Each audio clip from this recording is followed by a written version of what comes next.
Bonjour à tous, ici Pauline Roche.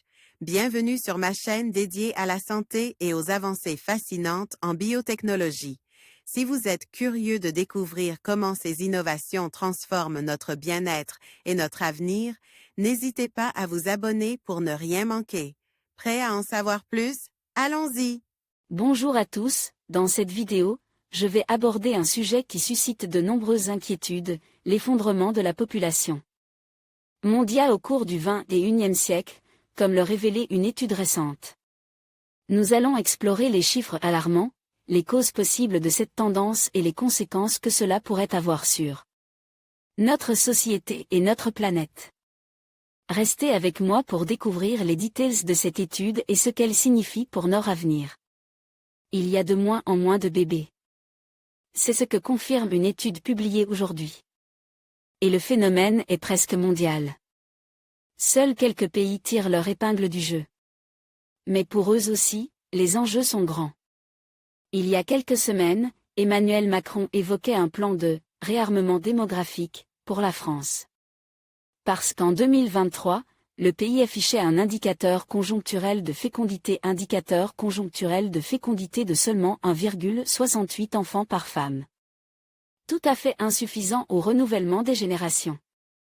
Et un article publié aujourd'hui dans The Lancet nous apprend que le problème est plus général que cela. Le saviez-vous? Dans les années 1950, l'indicateur conjoncturel de fécondité mondiale était de l'ordre de 5 naissances par femme. En 2021, il était descendu à 2,2. Pour que les générations puissent se renouveler, il doit rester au-dessus de 2,1. Déjà, plus de la moitié des pays se situent en dessous du niveau de fécondité nécessaire au remplacement de la population. Les chercheurs estiment que d'ici 2050, plus des 3/4 des pays, soit 155 sur 204, seront concernés. Le chiffre devrait même passer à 97% des pays, soit 198 sur 204 d'ici 2100. Tous ceux-là verront donc leur population diminuer. Sauf si l'immigration permet de limiter la baisse. C'est l'Asie du Sud qui connaîtra le plus grand déclin de la fertilité. Sa part des naissances devrait passer de 25% en 2021 à 17% en 2050 et même à 7% en 2100. Emma Stock, Adobe Stock seulement 6 pays capables de renouveler leur population. Car certains pays, tout de même, doivent s'attendre à voir leur part des naissances augmenter. Pour les pays à faible revenu, elle passerait de 18% en 2021 à pas moins de 35% en 2100. Un bébé sur 2 naîtra alors en Afrique subsaharienne.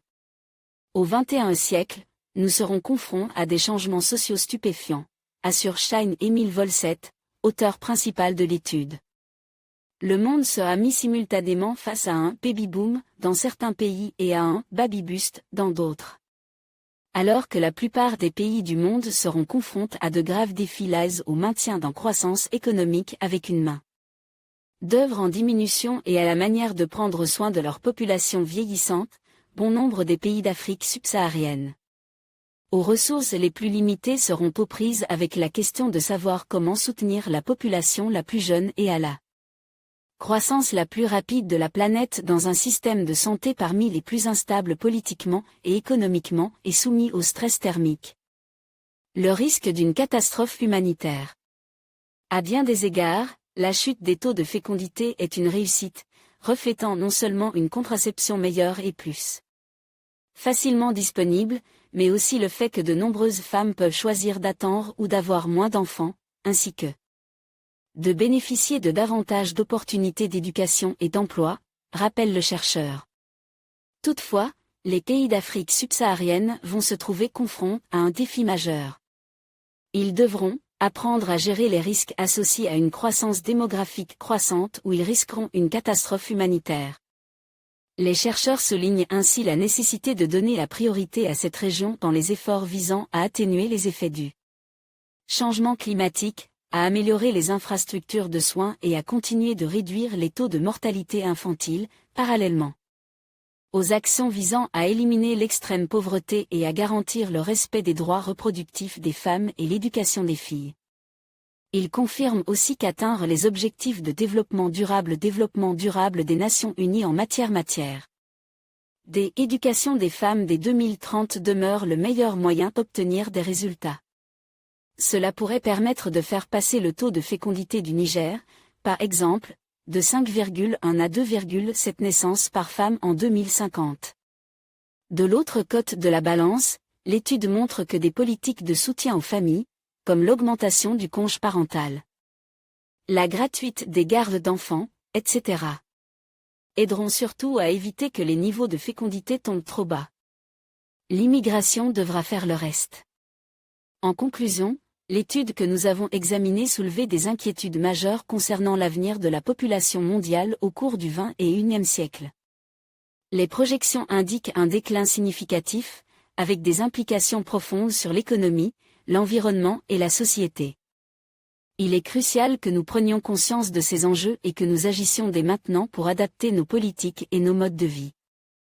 La prise de conscience collective et l'engagement à relever ces défis seront essentiels pour garantir un avenir durable pour les générations à venir. Merci de votre attention et à bientôt pour d'autres analyses.